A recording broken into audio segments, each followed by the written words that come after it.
Amen. Gloire à Jésus. Que Dieu vous bénisse. Amen. Là où vous êtes, je vous dis bonjour au nom de Jésus. Bon après-midi, bonne soirée. Que le Seigneur vous fasse du bien. Que le Seigneur visite vos maisons. Et que la main de l'Éternel puisse être sur vous au nom puissant de Jésus.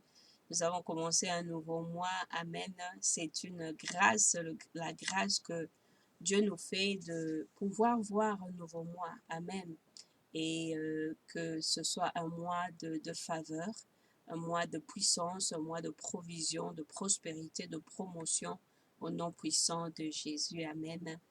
Que le Seigneur te bénisse, mon frère, que le Seigneur te bénisse, ma sœur. Amen. J'espère que dans ta maison, il y a la paix, il y a la joie. Amen. Et que vous dansez, que vous chantez, que vous glorifiez le Seigneur, le Dieu de gloire. Amen. Je voudrais commencer par un petit chant.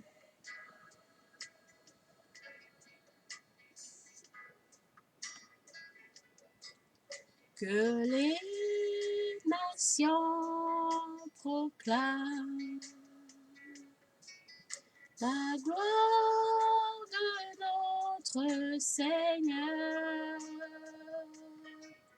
car il est digne de gloire. Amen. Dieu est digne de gloire.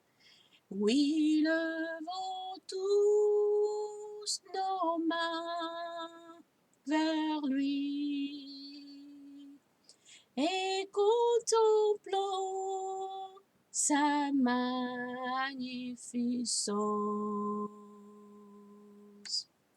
Jésus, le prince glorieux. Amen, Jésus est le prince glorieux. Et j'espère qu'il est le prince glorieux dans votre maison, dans votre vie. Amen. Éternel Dieu de gloire, merci pour ce temps, merci pour ce moment. C'est une opportunité, Seigneur, oh Dieu, de venir encore dans ta présence, de partager ta parole qui nous nourrit, ta parole qui nous fait du bien, ta parole qui nous fait grandir. Alléluia. Ta parole qui nous indique les signes des derniers temps. Amen.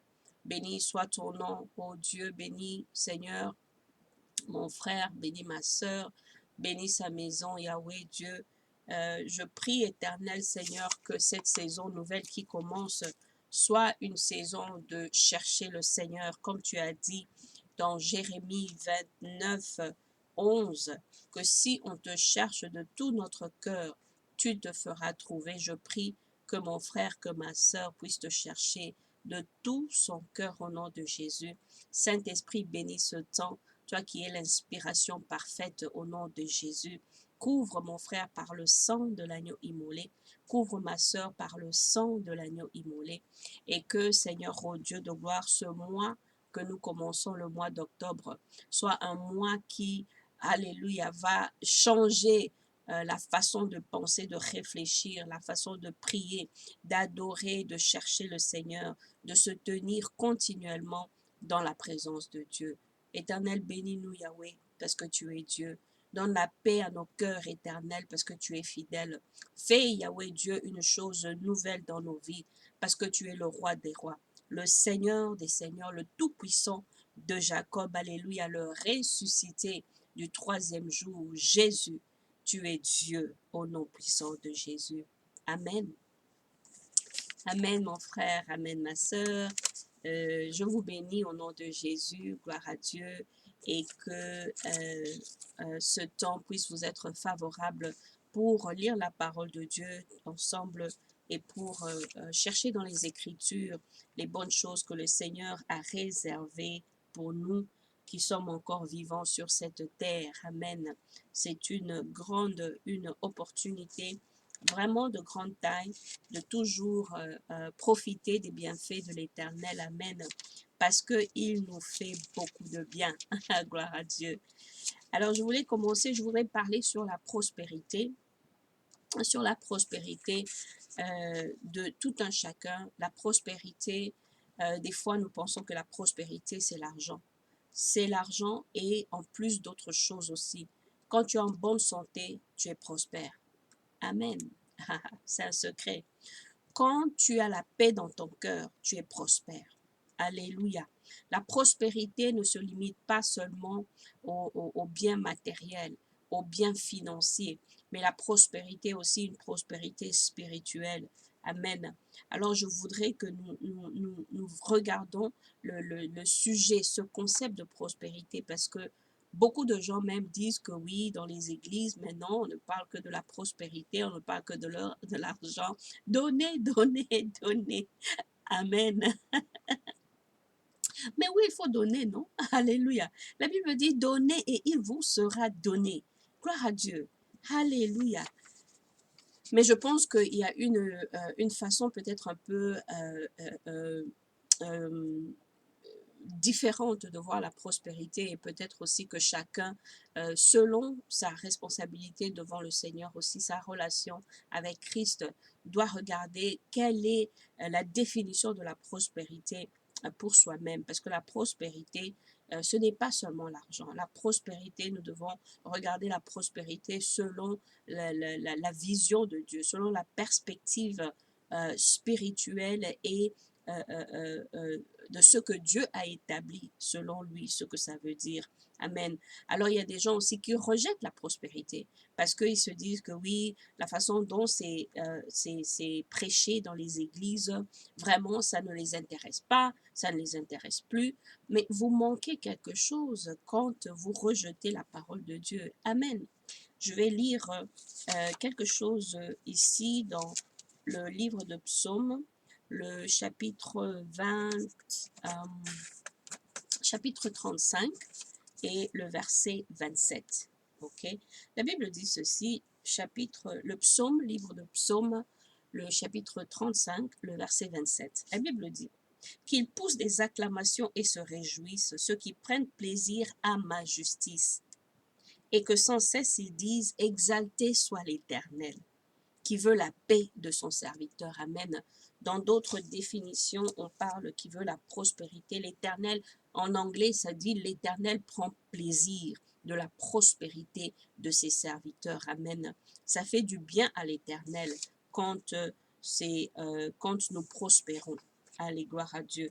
La Bible dit aussi dans le livre de Jean, je pense que c'est un passage que beaucoup de personnes connaissent, amen, quand il s'agit du sujet de la prospérité. Et dans le livre de Jean, c'est le troisième épître de Jean, le chapitre, il n'y a qu'un seul chapitre, et donc c'est le verset 2.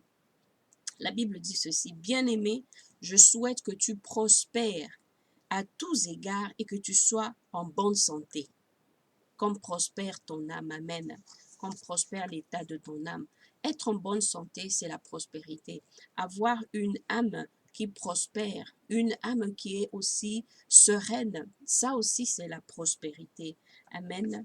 Alors je voudrais parler de la prospérité parce que c'est à partir de la prospérité, ça te donne une envie et une motivation, si je peux dire, de célébrer ta nouvelle naissance en Jésus-Christ, de célébrer chaque jour, amen, la beauté, la bonté de Dieu dans ta vie, amen, de célébrer cette croissance, amen, spirituelle qui se passe en toi, mais que personne ne voit, mais qui fait partie de ta prospérité. Alléluia, gloire à Dieu. Alors, je voudrais dire ceci pour la prospérité. La première chose de la prospérité, en fait, de la représentation de ce que veut dire prospère selon notre Dieu, c'est d'abord être né de nouveau. La Bible dit dans le livre de Jean, chapitre 3, le verset 16, Amen. Car Dieu a tant aimé le monde qu'il a donné son Fils unique, afin que quiconque croit en lui ne périsse point, mais ait la vie éternelle. Alléluia. Ça, c'est déjà être prospère. Jésus a dit à Nicodème, quand Nicodème, c'était un pharisien qui est venu le voir la nuit, il lui dit, ah, en tout cas, on sait que tu viens de Dieu, parce que tout ce que tu es en train de faire, si quelqu'un n'est pas avec Dieu, il ne peut pas faire ces choses. Jésus lui dit, tu dois être né de nouveau. Tu dois être né de nouveau. Alors mon frère, ma sœur, est-ce que tu es né de nouveau? Est-ce que tu as accepté que Jésus puisse conduire ta vie? Est-ce que tu as demandé pardon à Dieu de tes péchés? Est-ce que tu as demandé à Dieu de diriger tes pas, de te conduire, de superviser ta vie? Amen. Ça fait partie de la prospérité. C'est le premier point d'ailleurs de la prospérité. Parce que la Bible nous dit, je vais lire dans le livre de Colossiens, ok? Dans le livre de Colossiens, le chapitre 2, le verset 13, ok? La Bible dit ceci. Vous qui étiez morts par vos offenses et par l'incirconcision de votre chair, il vous a rendus à la vie avec lui, en nous faisant grâce pour toutes nos offenses.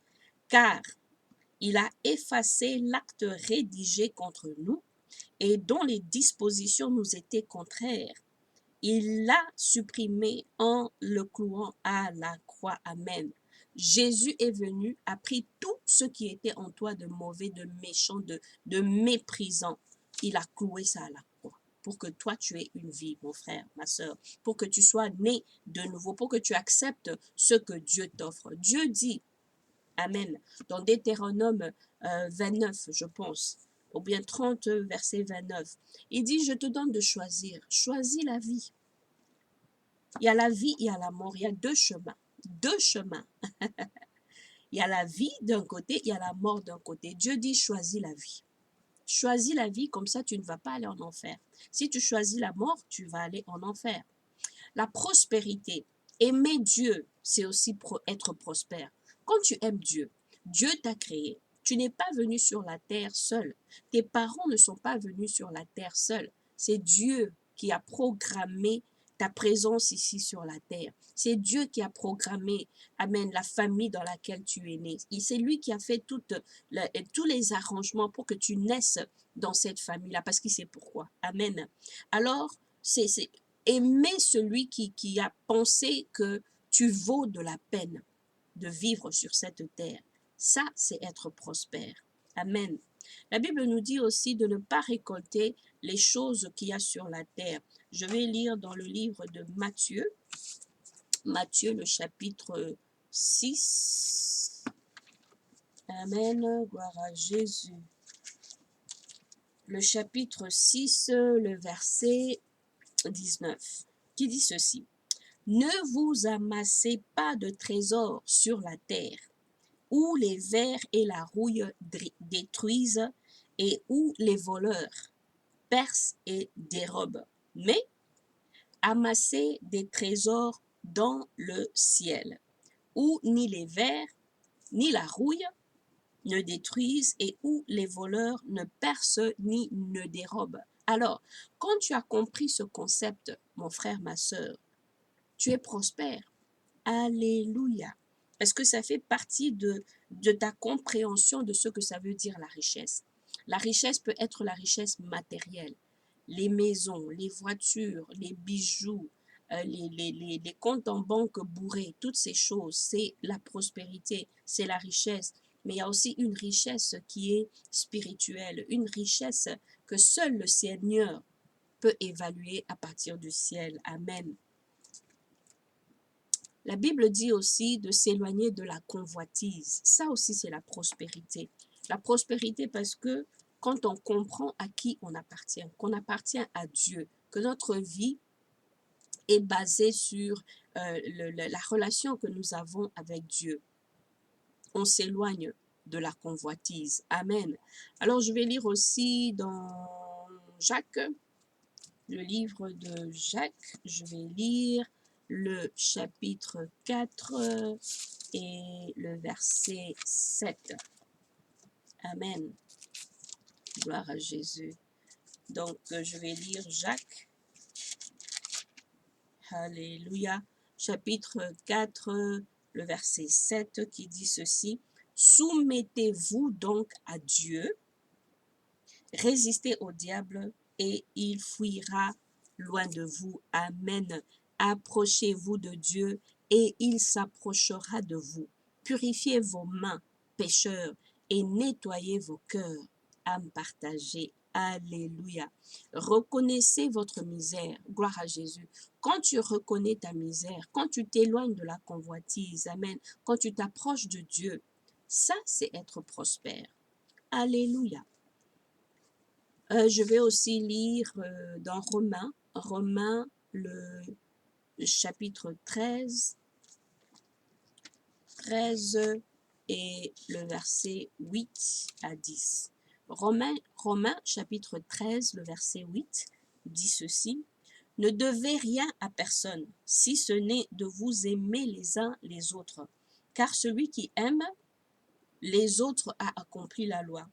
En effet, les commandements: tu ne commettras pas d'adultère, tu ne commettras pas de meurtre, tu ne commettras pas de vol, tu ne rendras pas de faux témoignages, tu ne convoiteras pas, et tout autre commandement se résume dans cette parole: tu aimeras ton prochain comme toi-même.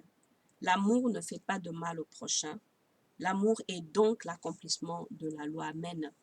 Alors quand tu as un cœur qui aime ton prochain, ça c'est aussi la prospérité. Amen. Et aussi participer dans la communauté, savoir servir les autres, ça aussi c'est un signe de la prospérité.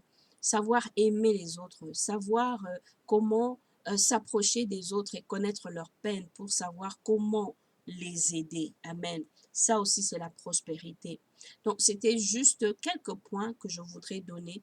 Bien sûr, il y en a beaucoup d'autres dans la parole de Dieu, dans les Écritures, pour nous donner une définition ou bien des caractéristiques de ce que ça veut dire la prospérité, pour que vous ne vous éloignez pas de la prospérité, pour que tu ne, mon frère, ma soeur, pour que tu ne rejettes pas la prospérité, parce que Dieu peut te rendre prospère à tout moment. Amen.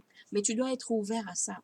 Si tu as mis un blocage devant toi, en ce qui concerne la prospérité, à cause de tout ce que tu vois autour de toi, à cause de tout ce qui se fait. Parce que bien sûr, les humains, les hommes, si je peux dire, il y aura toujours un ou deux qui vont saboter ce que Dieu a écrit, qui vont saboter la signification exacte des concepts que Dieu nous a donnés.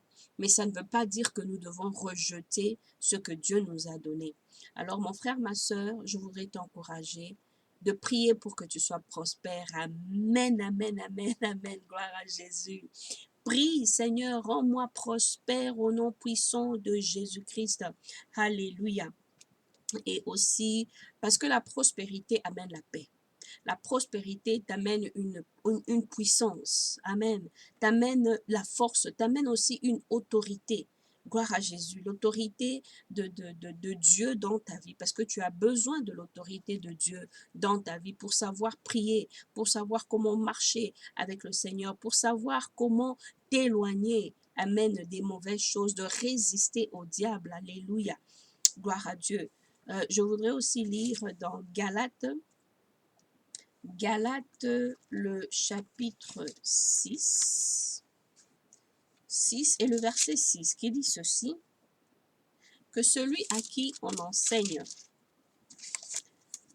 la parole, que celui à qui on enseigne la parole fasse participer à tous ses biens celui qui l'enseigne. Amen. Ça, c'est une partie de la responsabilité que Dieu nous donne. Amen. D'avoir un cœur ouvert. Ok, d'avoir un cœur ouvert, de pouvoir savoir partager. Comme j'ai dit tout à l'heure, participer dans la communauté, dans votre communauté, partager avec d'autres frères et sœurs ce que Dieu amène dans votre vie, amène dans la prospérité que le Seigneur vous donne. Je voudrais lire aussi il y a un monsieur qui avait prié pour devenir prospère. Amen.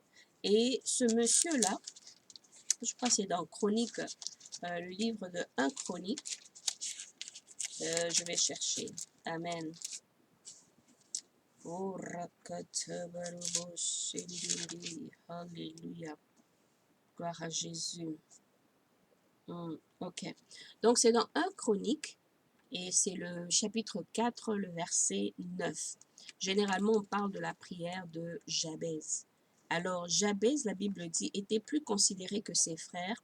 Sa mère l'appela du nom de Jabez en disant: c'est parce que je l'ai enfanté en douleur. Vous savez qu'il y a des noms que les parents donnent à leurs enfants qui n'ont point de valeur spirituelle. Amen. Et qui amènent au fait l'enfant dans des chemins compliqués. Alors, mon frère, ma soeur, quand il s'agit de donner les noms à vos enfants, il faut prier. Amen, pour que le Seigneur vous conduise. Alors, cette femme avait donné ce nom à son enfant. C'est parce que je l'ai enfanté dans la douleur, elle dit. Et le verset 10, Jabé invoqua le Dieu d'Israël en disant, si tu me combles de bénédictions et que tu étendes mes limites, si ta main est avec moi, et si tu fais que, loin du malheur, j'échappe à la douleur, et Dieu accorda ce qu'il avait demandé. Amen. Gloire à Jésus. Amen. Je voudrais prier. Gloire à Jésus. Que Dieu vous bénisse. Merci de suivre ce sujet de la prospérité. Gloire à Jésus. Seigneur Papa, merci. Abba Père, alléluia, béni soit ton nom. Je prie pour mon frère et pour ma sœur. Je prie que tu les rendes prospères, qu'ils prospèrent à tous égards, ainsi que prospère l'état de leur âme au nom puissant de Jésus. Je prie que tu visites mon frère, que tu visites ma sœur. Amène la prospérité dans sa maison, la promotion dans son travail, au nom puissant de Jésus-Christ. Alléluia. Je prie Seigneur Dieu parce que tu es Jéhovah Jireh, que tu puisses provenir aux besoins de mon frère, de ma sœur, dans sa maison, dans sa famille, au nom puissant de Jésus. Je prie, Éternel, que mon frère, ma sœur, puisse ouvrir Rabachan dans leur esprit pour comprendre les Écritures et comprendre ce concept de la prospérité pour qu'ils puissent aller de l'avant avec toi. Couvre-les par le sang de Jésus. Saint-Esprit, visite-les. Bénis-les, Éternel des armées. Tu es Dieu et tu ne changes pas. Au nom de Jésus, je prends autorité contre tout esprit de pauvreté, esprit de limitation, esprit de sécheresse dans leur vie. Je détruis cela au nom puissant de Jésus, par le feu, par le tonnerre, au nom de Jésus. Merci de les visiter, Seigneur. Tu es Dieu et tu ne changes pas. Béni soit ton nom. Au nom de Jésus. Amen. Amen, mon frère, ma sœur, que Dieu te bénisse. Alléluia. Merci. Au revoir, c'est Ambassadeur Limbe. Que Dieu te bénisse.